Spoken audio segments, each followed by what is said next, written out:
এতেকাফকারী হলো একজন ভিক্ষুকের ন্যায়। তো সেই কার দরবারের ভিক্ষুক? আল্লাহর দরবারের ভিক্ষুক। তো রাসূলুল্লাহ সাল্লাল্লাহু আলাইহি সাল্লামের বিশেষ একটা আমল ছিল রমজানে, ওই আমলটা হলো ইতিকাফ। বিশেষ এক আমলের নাম হলো ইতিকাফ।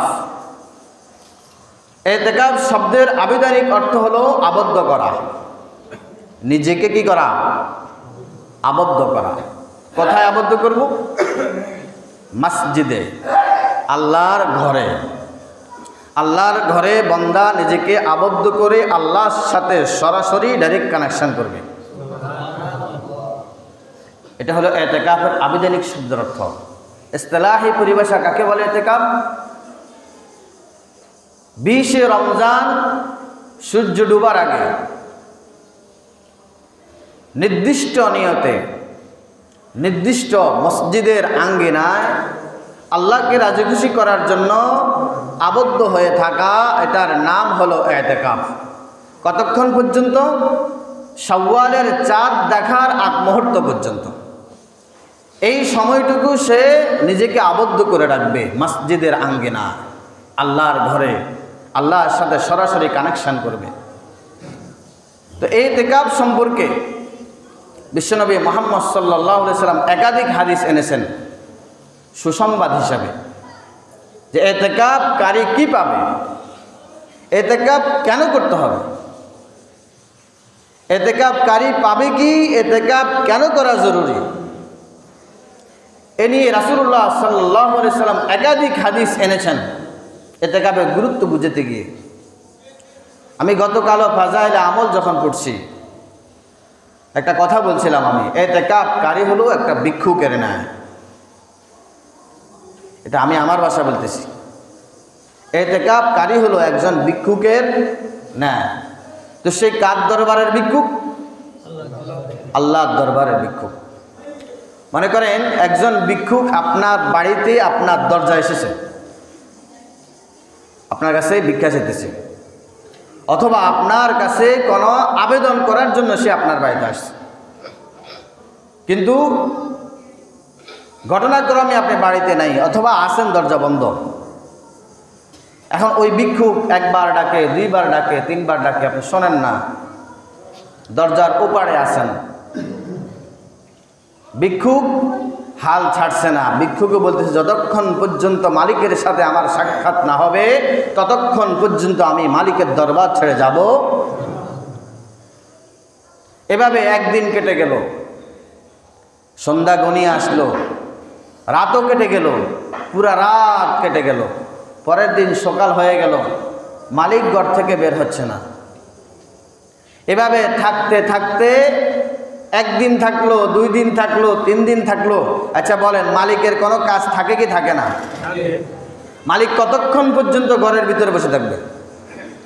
তার পারিবারিক কাজ নাই, তার সাংসারিক কাজ নাই, রাষ্ট্রীয় কাজ তার নাই, তার ব্যবসা বাণিজ্য থাকবে তো? তাহলে সে যে কোনো একটা অজুহাতে বের হতেই হবে নাকি? যখনই বের হবে তখন কাকে পাবে? ওই ভিক্ষুককে পাবে, সায়েলকে পাবে। তো সায়েল তখন তার মনের কথাটা মালিককে জানাতে পারবে। তো এক ভিক্ষুক এরকম মালিকের ঘরের দরজার সামনে দাঁড়িয়ে আছে, মালিকের সাথে সাক্ষাৎ করবে, মালিকের সাথে কথাবার্তা বলবে, তার সহযোগিতা নেবে। মালিক দরজা খুলছে না, 1 দিন যাবে, 2 দিন যাবে, 3 দিন যাবে, 4 দিনের দিন মালিক আর দরজা বন্ধ করে থাকতে পারবে না।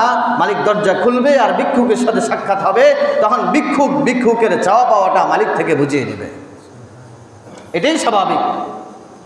তদ্রূপভাবে আল্লাহর ঘরের যারা ইতিকাফ করবে আল্লাহকে ইখলাসের সহিত আল্লাহকে পাওয়ার জন্য, তারা আল্লাহর ঘরের ভিতরে আসছে, গোয়াকে সে আল্লাহর দরবারের ভিক্ষুক।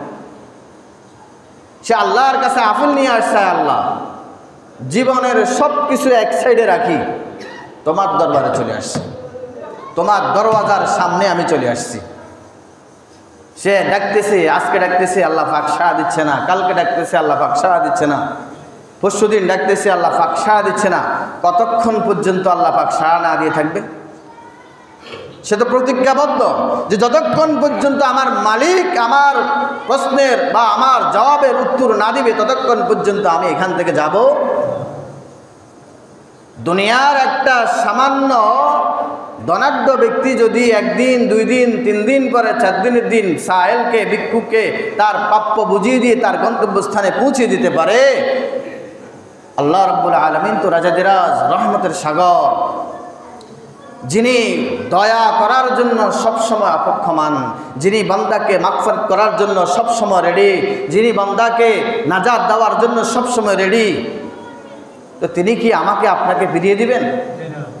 বান্দার রহম, বান্দার দয়া আর আল্লাহর দয়া কতটুকু একটু দেখেন। আল্লাহ রাব্বুল আলামিন মোহাব্বত আর ভালোবাসাকে 100 ভাগে ভাগ করছেন। কত ভাগে? 100 ভাগে ভাগ করার পরে আল্লাহ রাব্বুল আলামিন 99 ভাগ আল্লাহর কাছে রাখছেন। দয়া, মায়া, ভালোবাসা কত ভাগ?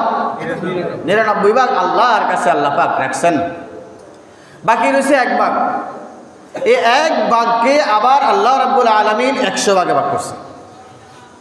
100 ভাগে ভাগ করার পরে 99 ভাগ দিয়েছেন বিশ্বনবী মুহাম্মদ সাল্লাল্লাহু আলাইহি সাল্লাম, আমার আপনার দয়ার নবী, মায়ার নবী তিনাকে। কারণ তিনি তো উম্মতের কান্ডারি, তিনি যেখানে যায় শুধু উম্মত, যেখানে যায় সেখানে উম্মত, মায়ার নবী, দয়ার নবী। আর 1 ভাগকে একেবারে পৃথিবীর শুরুলগ্ন থেকে ইসরাফিল আলাইহিস সালাতু ওয়াস সালাম সিংহা ফুঁক দেওয়ার আগে 1 মুহূর্ত পর্যন্ত যত মানব, দানব, হায়ওয়ান, জানোয়ার, কীট পতঙ্গ দুনিয়াতে আসবে প্রত্যেককে ভাগ করে দিয়েছেন। এই 1 ভাগের মায়া, মমতার আসরটা দেখেন। সন্তান যতই অন্যায় করক মার কাছে আসে বলে যদি মা আমি অন্যায় করেছি আমাকে মাফ করে দাও, মা কি মাফ না করে থাকে? আব্বার কাছে যদি আসি বলে আব্বা আমি অন্যায় করেছি আমাকে মাফ করে দাও, ওই আব্বা মাফ করা ছাড়া থাকতে পারে না। ভাই ভাইয়ের কাছে যদি যায় ভাই আমি অন্যায় করেছি আমাকে মাফ করে দাও, ওই ভাই ভাইকে মাফ না করে ছাড়ে না। বোন যদি বোনের কাছে যায় তখন বোন বলে ভাই বোন আমার অন্যায় হয়েছে আমাকে মাফ করে দাও, তখন ওই বোন আর অন্যায় ওই বোনকে মাফ না করে ছাড়ে না। যদি এই হয় পৃথিবীর চিত্র, তাহলে বলেন আল্লাহ রাব্বুল আলামিন আহকামুল হাকিমিন, যিনি সবসময় দয়ার ভান্ডার, রহমতের ভান্ডার, ভালোবাসার ভান্ডার নিয়ে খোলা নিয়ে বসে আছেন আমাকে আপনাকে মাফ করার জন্য, আমাকে আপনাকে রহমত দেওয়ার জন্য, আমাকে আপনাকে নাজাত দেওয়ার জন্য।